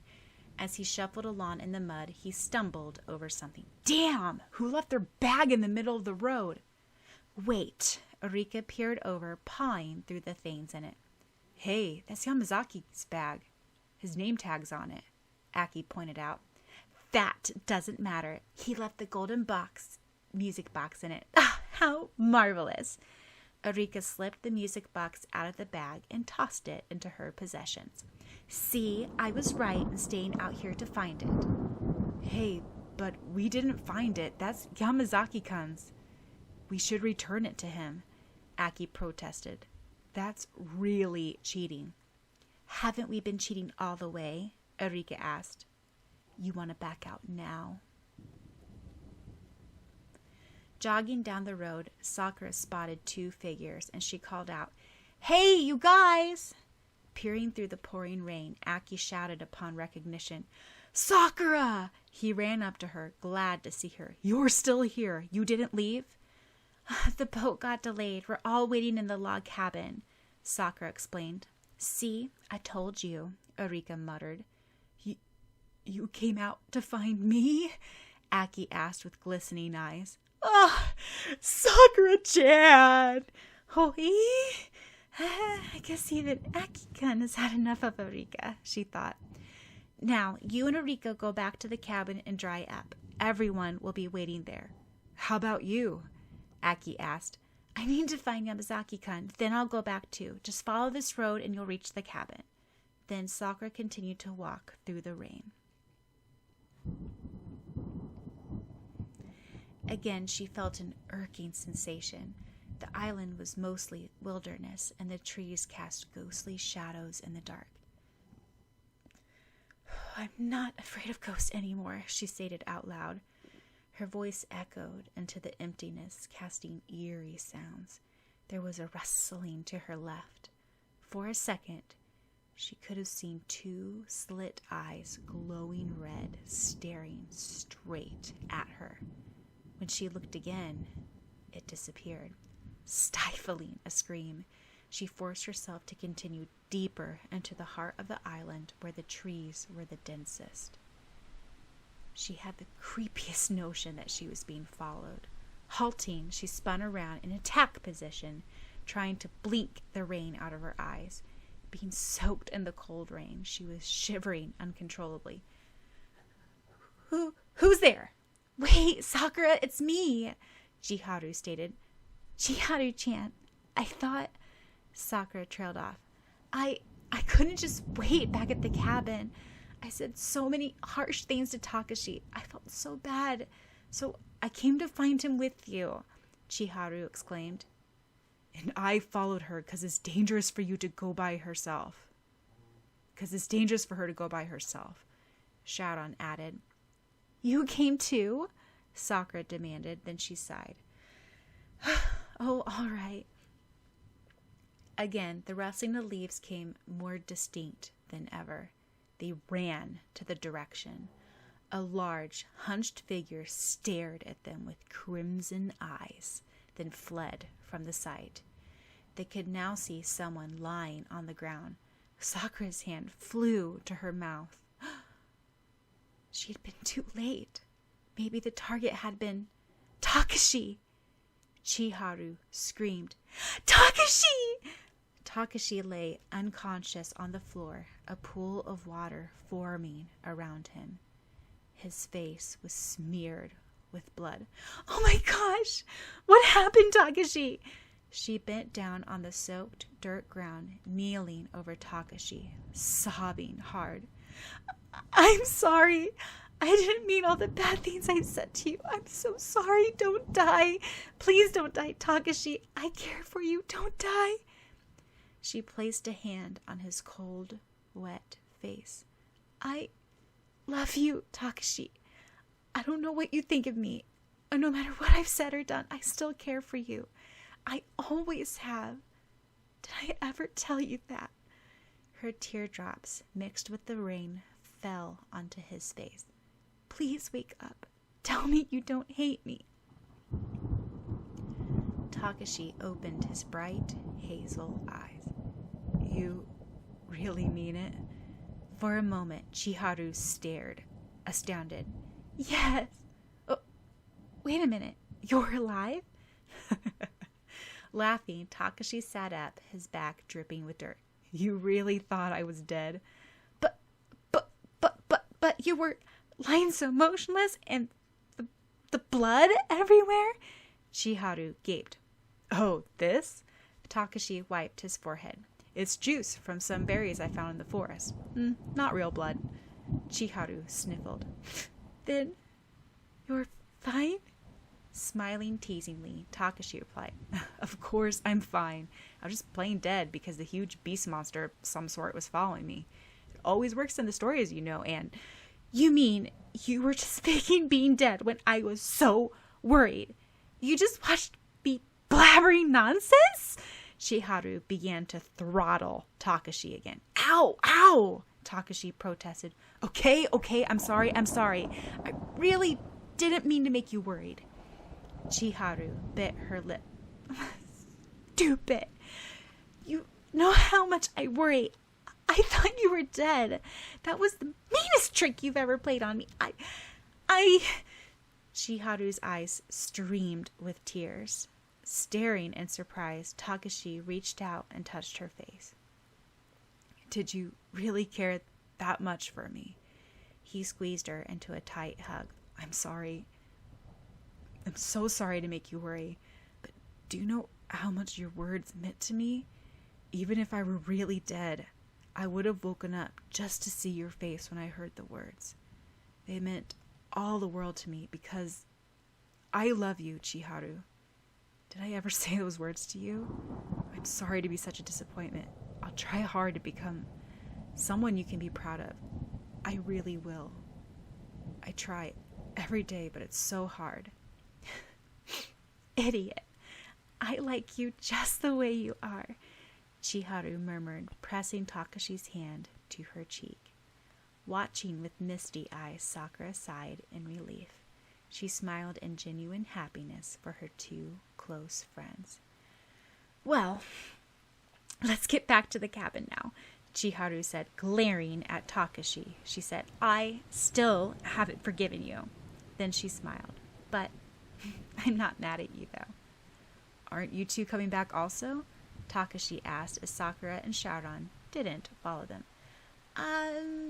No, I have to take care of something, Sakura said.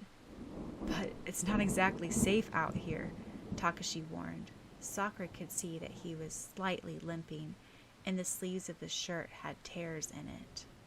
And he had several nasty wounds in various places. She realized that he had been lying when he said that he was fine. He had been wounded by a dark force, but this time he told a lie so Chiharu wouldn't worry about him. For the first time, Sakura realized to what extent Takashi cared for Chiharu. He even endured the chance of anger, reproach, and throttling just to keep Chiharu from worrying about him. Come with us. It's better to travel in a big group, Chiharu said. Well, you see, Sakura stammered. She couldn't exactly tell her friend that she had an important task of capturing a dark force. Then Chiharu smiled. It's okay. You don't have to explain to me. I know that you are not quite the same as the rest of us. You mean, you know? Sakura asked in surprise. Just enough as a friend can observe, but it's okay. I won't ask anything more about it or try to find out. I'll just accept that you're different from the average person, Chiharu replied. How long have you noticed? Sakura questioned. Let's see. Chiharu glanced at Takashi, who nodded. Around elementary school, when weird things happened in our neighborhoods. Oh, Sakura murmured. She had always tried to keep so discreet about things.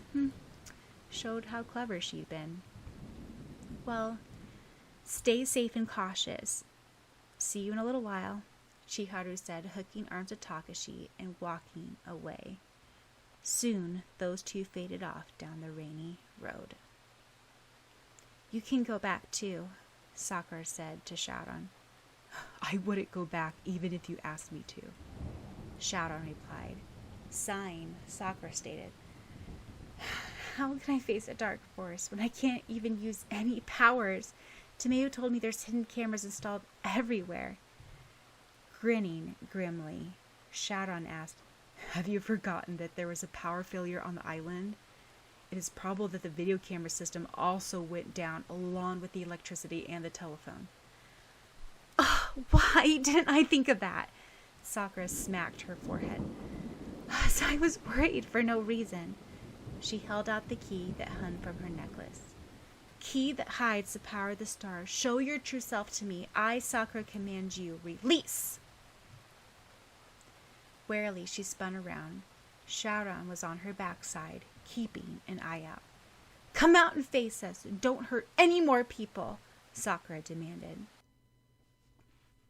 Snarling, a bulky figure emerged from the tree.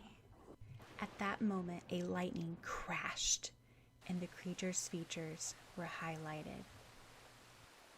Sakura gasped when she saw the sharp, hooked fangs and its claws spread out as it slashed down its immense forearm at her. She ducked out of the way. The beast's teeth caught the hem of her cloak. When Sakura tugged, it ripped in half off the cloak, clean off.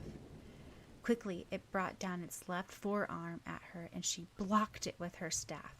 Her arms trembled with the impact. Then she noticed a now dirty and wrinkled light pink handkerchief knotted around its left leg. The neat bandage now cut tightly into its leg because it was meant for a much smaller leg.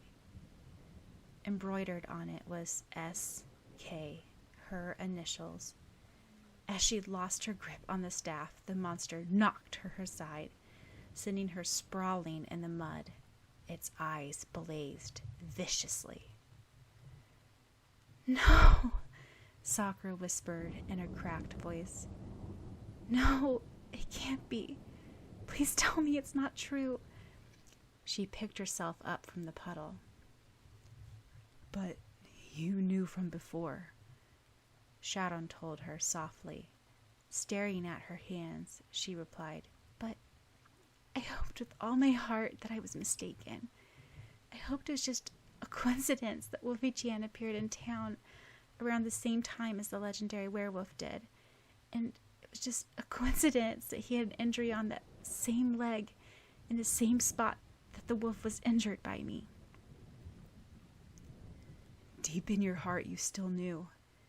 And you still held out your hands to the stray puppy when you knew it would turn on you eventually. The wolf growled and prepared to leap on her, fangs bared. She remained completely still and beckoned. Wolfie-chan. It seemed almost momentarily that the craziness escaped from its eyes, but the beast leaped at her all the same. Shield! Sakura called. A shield formed around her, preventing the wolf from jumping on her. This continued for a while, the werewolf attacking her and Sakura dodging or using non-attack cards to avoid contact. Watching from the side, frustrated, Syaoran shouted, You can't just continue this game of escaping. You won't get anywhere. Use an attack card. He held out an afuera. No, don't hurt him, Sakura pleaded. At that moment, the wolf managed to plunge its sharp claws into Sakura's shoulder. Pain was written on her pale face, yet she didn't conjure an attacking card to fight it off. Heedless to Sakura's words, Syaoran slammed the flat of his sword onto the fire afuera and sent it towards the beast's eyes. Howling, the wolf backed up, glaring with hatred in its eyes. Behind him was lit the full moon, behind veils of rain clouds. Are you all right? Syaoran asked, grimacing at the sight of the red claw marks on her shoulder. I told you not to hurt him, Sakura said. Promise me you won't do anything. I can't promise that, Syaoran replied. Then he braced himself, holding out his sword. The wolf renewed its attack, spreading its ferocious jaws. Clenching his sword hilt till his knuckles turned white, he took a deep breath. Catching onto his actions, Sakura shouted, No! Heedless as the vicious wolf stood on its hind legs, ready to tear its victim to shreds, Syaoran leaped up and plunged his sword into its heart. The wolf let out a long, mournful wail. No blood streamed out. Instead, a black mist evaporated from the wound.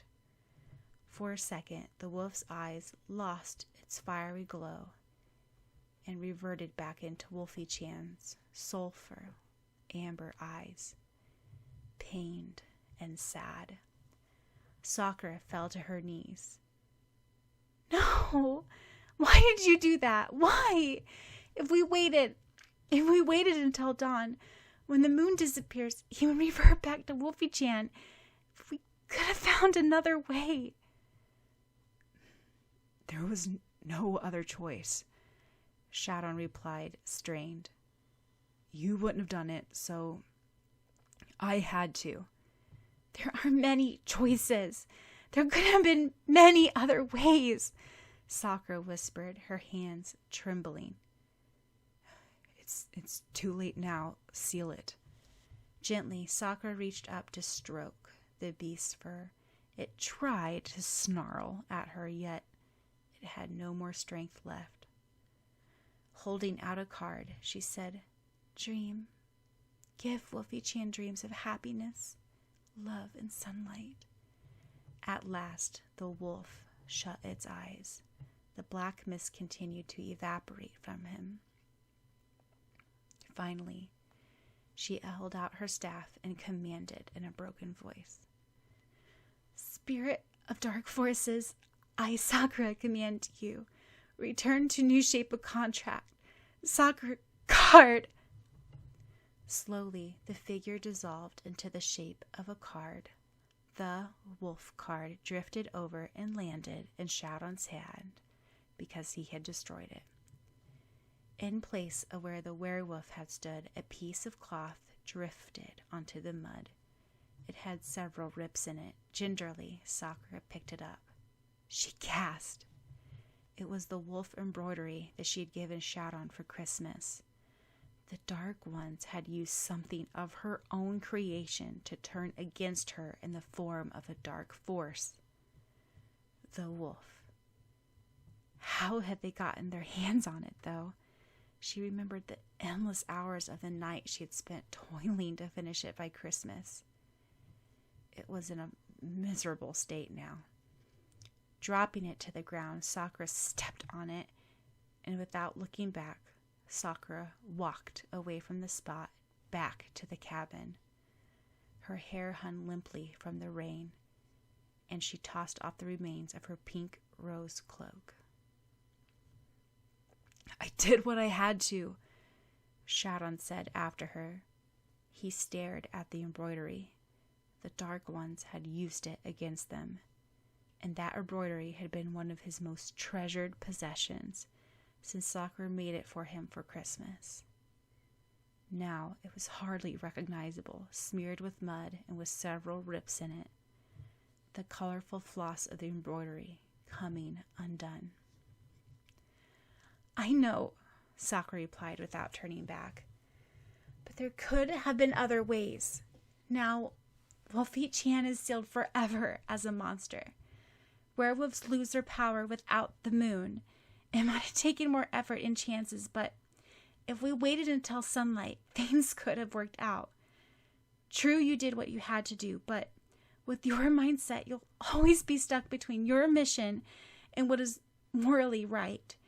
You can choose to always be dutifully accomplishing your mission." Sakura spun around and faced Syaoran with angry eyes which flashed like green gems in the dark. "But I want to choose what is right. I wanted to save Wolfie-chan, but you destroyed him." Syaoran watched Sakura walk away, swiftly, fading into the bleary rain. It hurt him. It hurt him to have Sakura reproach him so, yet there was nothing he could do.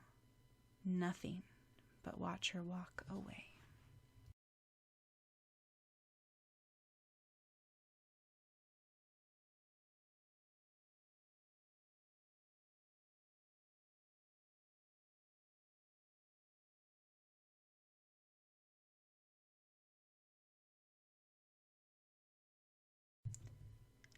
Biting her quivering lips, Sakura held back tears.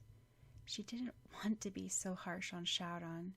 He did what he had been inclined to do because she herself would never have been able to destroy the werewolf, knowing it was Wolfie-chan. "You shouldn't have been so harsh on Syaoran," Tomeo said as Sakura entered the cabin. The thunder had finally ceased, though rain was still pouring heavily. Sakura realized that her friend had been spying and videotaping again. Sighing, she replied, I don't want to be harsh on him. I know he didn't mean harm. Half of me wants to forgive him and accept things just as it is, but the other half can't forgive him for not heeding my words and being so sympathetic and uncaring, so cold and harsh. You are wrong about him being uncaring, Tomeo said. I know if you noticed, but I think he cared for Wolfie-chan more than you did, though he didn't show it. I guess. He remembered his dog from his childhood, Sakura murmured. Then she brightened. Well, don't worry too much over it. It's over now, and there's nothing I can do about it. Seems like the electricity's back on. Yeah, it came on as soon as the thunderstorm ceased, Tomeo replied. Yawning, Sakura asked, What time is it? There were people sprawled all over the floor and couches fast asleep. It's about 2 a.m. now, Tomeo replied. Oh, I called the coast. They said they tried sending a boat over earlier today, but it got damaged because of the storm. I told them that all of us are safe here in the log cabin and that we have enough food to go around. So they said they'll send another boat over as soon as the heavy rain ceases and it's safe for traveling, most likely in 1 or 2 hours. That's good, Sakura said. And the final event of the contest will be delayed until tomorrow afternoon. Oh, wait a minute, I mean today. It's past midnight now, so... Tomeo trailed off. Basically, there are 4 couples who found the music box, including you and Syaoran, Erika and Aki, so you guys will be left for the final stage and compete to the end. Hearing this, Takashi turned to Chiharu and said, I'm sorry, I found the music box, but then I lost my bag, which is where I put it in. It's all right, Chiharu replied. I'm just glad that you're safe. This contest isn't important to me anymore. There are other chances as well. Then Sakura's mind clicked. Aha! I think I saw your bag, Yamazaki-kun. I didn't know it was yours then. Wait a second, okay? Sakura ran outside and down the road. Lying in a heap off the corner was a bag. Checking the bag tag, she made sure that it was Takashi's. It was.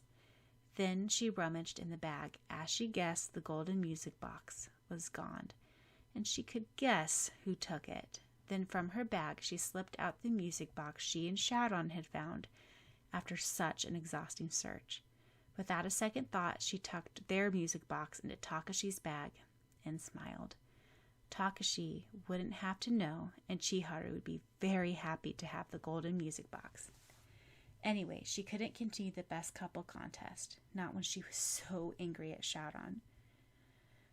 Goodbye to all the chances of winning the contest.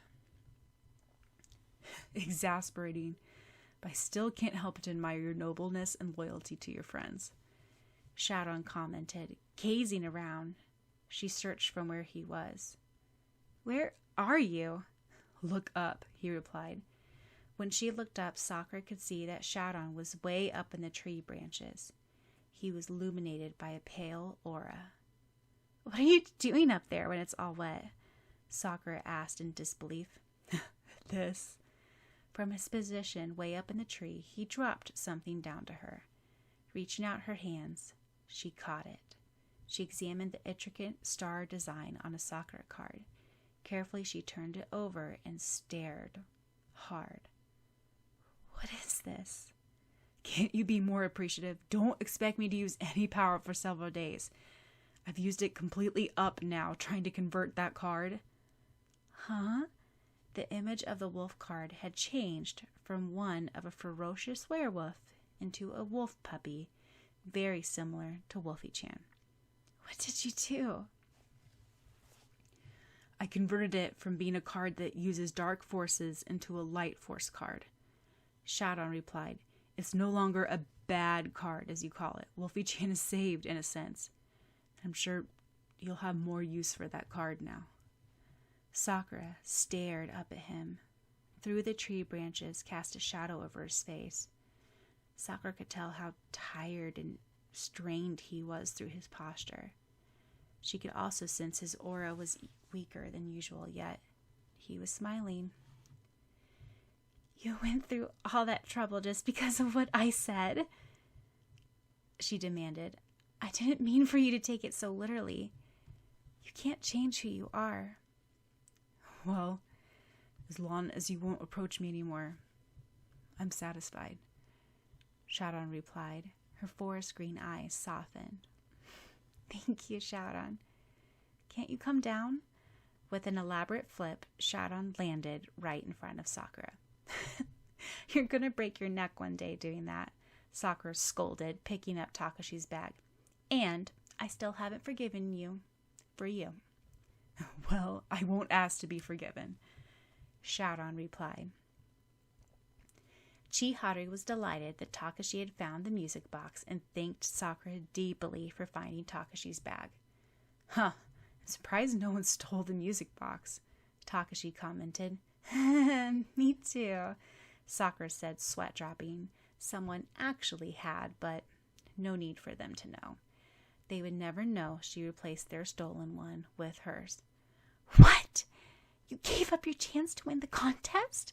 Tomeu hissed when Sakura told her what she did. Shaking her head, Sakura replied, "It's okay." Frowning, Syaoran said, "Oh, we can't just end things this way." Smiling, Sakura stated, "You're right. We can't just end things this way.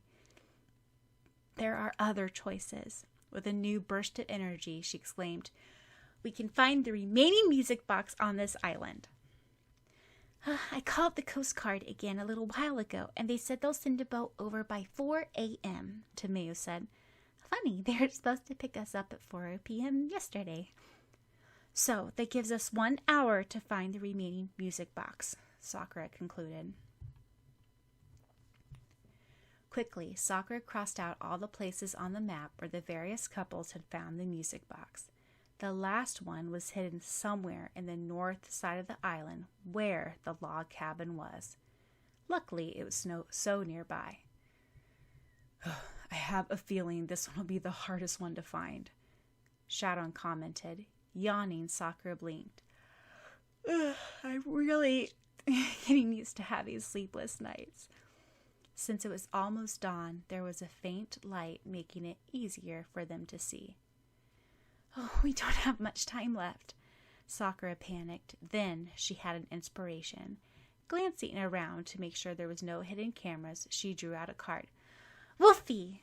A tan-colored puppy materialized in front of her. It barked joyously and leaped into her arms. "Arf, arf, arf, arf."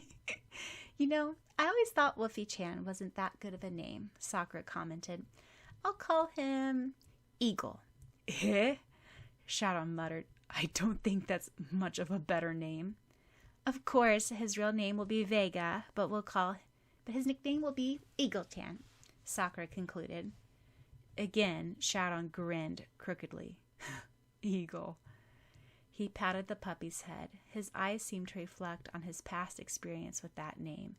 Sternly, he told the puppy, "Just because I converted you doesn't mean that I like you."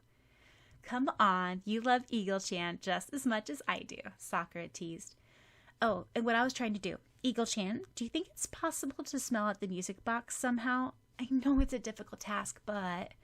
Wagging his tail, Eagle began to sniff the ground. The two of them followed. They reached the shore of the inland, and the puppy continued to sniff the head. Finally, Eagle stopped and began to bark. "Arf, arf, arf." They were right in front of the log cabin once more. "No, Eagle-chan, I know that there's 4 music boxes belonging to people inside, but the one remaining music box is the one we're looking for," Sakura explained gently. Taking her arm, Syaoran pointed up at the log cabin. Her eyes followed to the rooftop. There, perched as bright as the sun on top of the log cabin, was the 5th golden music box. Sakura slapped her forehead in disbelief. "It was there all along, and no one bothered to take it. We went in and out of this house a dozen times. I can't believe it." "Well, there's a saying that the hardest thing to find is the one that's in the most obvious place," Syaoran replied. "Do we have to climb the roof?" Sakura asked hesitantly. "I don't think it'll be able to hold our weight." "Maybe since it's so hard to get is why it's the most difficult to find," Syaoran replied. Then, glancing around to make sure no one was looking, he said quietly and inconspicuous, "Tikashorai."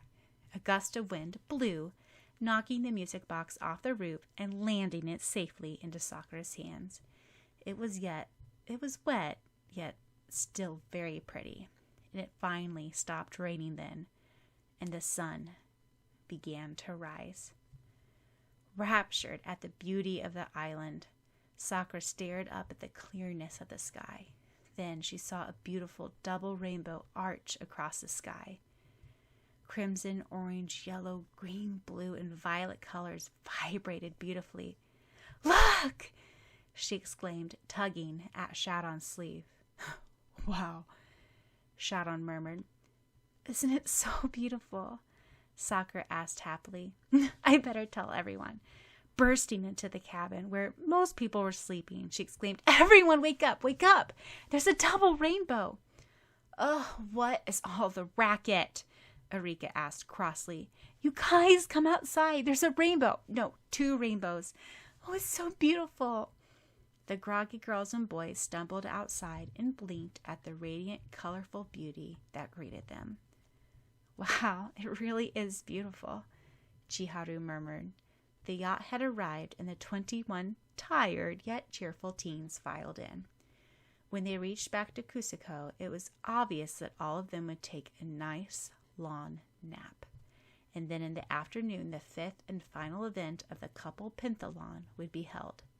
The final contest to determine who had been the best teen couple in Japan was out of the 5 couples who had found the golden music box. Did you know that if you find the end of the rainbow, you will be able to find your greatest treasure? Takashi said, leaning against the railing of the boat. Really? Chiharu asked. I wonder what my greatest treasure will be, Sakura pondered, staring at the rainbow wistfully.